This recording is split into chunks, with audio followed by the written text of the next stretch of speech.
Episode 6 was crazy, so let's just go. Frank and Mike are assessing the train situation. Mike had just hung up from Bunny talking about what happened with the train situation. Bunny was being followed, so as they drive, his driver Lamar, while they're driving, they get shot at, or they run over stop sticks, they get shot. He gets out, and Bunny's like, "What are you doing getting out? Drive on the rims, right?" I mean, that's what I was thinking because we see it all the time in high speed car chases. People, you can get far on rims, but he gets out and starts shooting, which was odd. But remember, I always thought I just didn't something about him. But anyway, Bunny gets hit several times. Back to Frank and Mike, and they're talking about the situation with the trains. And Frank said, "Well, it's not tied to me. They can't tie it to me." And Mike says, "Well, because Frank says I don't own the trains." Mike said, "You own the depot." And then Mike gets a call that Bunny got hit. Ian calls Mike. He tells him Bunny's hit. Mike takes off. Mike and Frank takes off. Mike tells Frank that Bunny got hit. And they're all pissed and they take off. Kyle's struggling. He's in gym pop, thinking about things. So Kyle is walking. I think they're walking to Chow. And this guy walks up behind him and he goes, "Oh, I recognize you." And Kyle's like, "No, you don't." And then the guy goes, "Yes, I do." And I think the guy realizes Kyle's a cop. Kyle elbows him in the nose. Good for you, Kyle, because I didn't think Kyle had any fight left in him.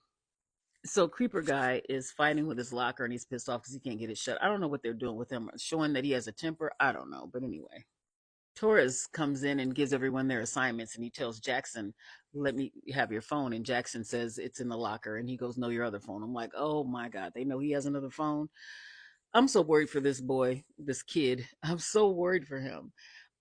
Torres takes the phone and he tells him, "You remember who you work for?" And smashes it. I'm like, they know. What do they know? What do they know? Do they think he just works for Bunny? Do they think it's with Mike? And if so, I guess if it's with Bunny, it's with Mike. But I'm worried about him. Mike calls Ian and asks him about the Sicario kid, or that's what Mike calls him. I call him the Terminator. He asked him any word on him, and they said he's at the diner like clockwork. So Mike says, "Let's go. I'll meet you there." Before Mike goes there, he goes to find Bunny's sister to tell her that he had been shot. She sees Mike. She knows it can't be good. Here we go again, bullying Jackson. Jackson walks, he's passing out the mail, and he sees Raphael, and Raphael asks him what's going on with Bunny, and he said he doesn't know. Jackson said he doesn't know. I don't know right now if Raphael knows that Bunny was hit.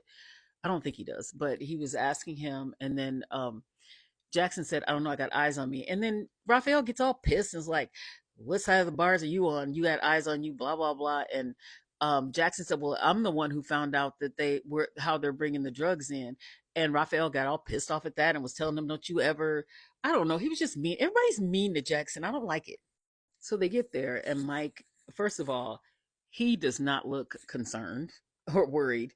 Um, Mike asked them who put the hit on Bunny, or tell me what I need to know. And then he says his food is getting cold, and Ian gets all pissed off because remember when he was in jail, he wouldn't speak English, and now all of a sudden he can speak English, and Ian was pissed. So Mike was like, "Let's focus."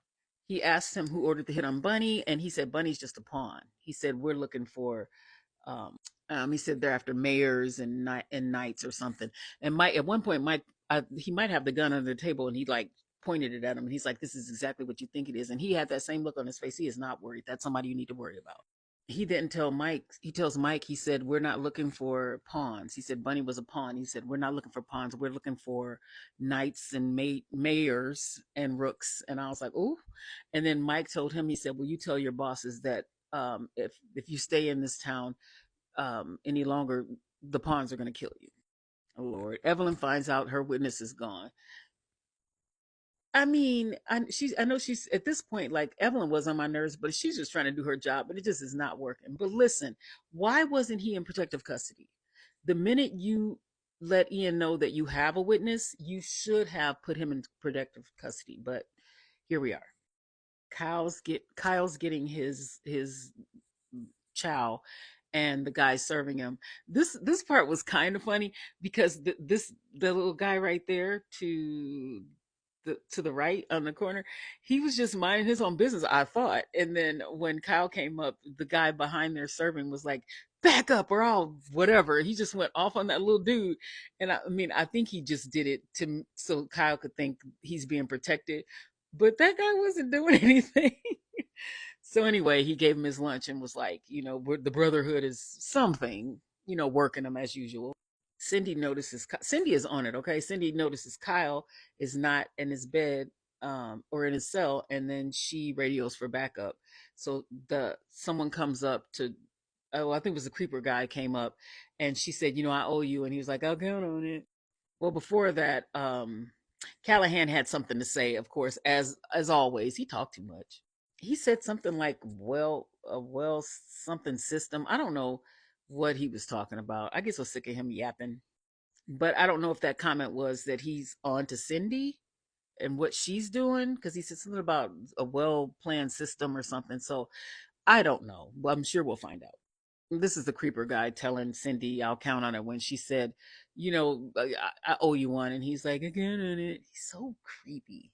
Bunny's sister at his bedside. Lord, Cindy thinks she was doing something. She went to Torres and she told him about Kyle. And he was like, oh, really? Okay, I'm going to check it out. Kyle's out in the yard and he tells the guard, he's like, hey, I'm not supposed to be here. And the guard was like, okay, well, maybe there was a mistake. He's not really caring because, everybody's in on whatever's happening. And Kyle goes, no, you don't understand. I'm a cop. And he was like, he just told Kyle, he wasn't trying to hear it. He didn't care. Now, Cindy calls Mike, and I'm thinking, no, don't call. I mean, I know she needs to tell Mike, but I just don't want them putting together that Cindy is the one um, leaking information to Mike. So anyway, she calls him and tells him he's not in his cell. And Mike's like, what do you mean? She's like, he's not in his cell. And she said, I went to Torres and told him he's looking. And Mike's like, Torres isn't looking. He's crooked too. And Cindy's like, oh my God, is everybody in this, is everybody corrupt? Yes, they are. Mike did a Yui and he's on his way to the prison, which worries me because they're going to wonder how he knows so fast. But then while Kyle's in the yard, he makes a phone call. So I'm like, great, they'll figure Kyle called and not Cindy or Jackson. He tells Mike what's going on, or he asks Mike what's going on, and then tells him what's happening. While they're on the phone, some guards come up, and good timing, right?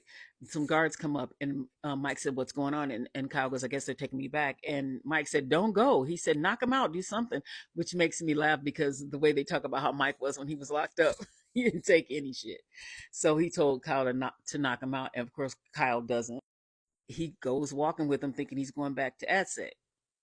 Raphael and his group comes out, and the one guy goes, "Isn't that Mike's baby brother?" He said, "Yeah."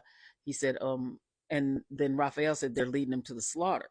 See, to be honest, I thought they were taking him back to Adzig too. I'm not gonna lie, I was with Kyle on that one. So when Mike told him to knock him out, I was like, "Dang!" But anyway, Raphael goes, "No." They're leading him to slaughter. He said, leading him to slaughter. And the guy goes, maybe they're taking him back. He said, no, they're not taking him back. So then I'm like, oh, they're not. Mike came in hot in the when he got to the prison. He was like, "Let me in," blah blah blah, and he ran into Torres, and Torres was like, "You can't just come in here." The same song and dance they do every time Mike shows up. Mike kicked Torres. I think he kicked him in the nuts. I'm not sure, but he kicked Torres, and then the warden called Torres and said, let him in for a chat. And Torres was pissed. He was like, "Are you sure?" So they let Mike in. Now this is when everything got, I was stressed. Okay. They take Kyle into this room with I think it was all the Mexicans, and they take him in there and they're beating on him, and it's just really dramatic. And then of course they were going to make him do something to them, to one of them. And just in the nick of time, um the brotherhood shows up to save him, right? So I'm thinking all this is planned. um they get him out of there. The guards show up to take him back to Adseg because this whole song and dance end scene. The warden comes in and she talks to Mike, and Mike is like, "What's going on?" She's like, "I don't know. You tell me. You know everything that's going on in this town." And so Mike says something to her about being involved with the cartel. Wait, that's not what happened. He said, "You have my attention," and she said, "Well, you." He said, "What do you want?" And she said, "Well, you seem to know everything that's going on in this town." And he said, "Okay." He mentioned Frank, and she was like, "Okay, yes." This is I'm running out of time, so come back for part two.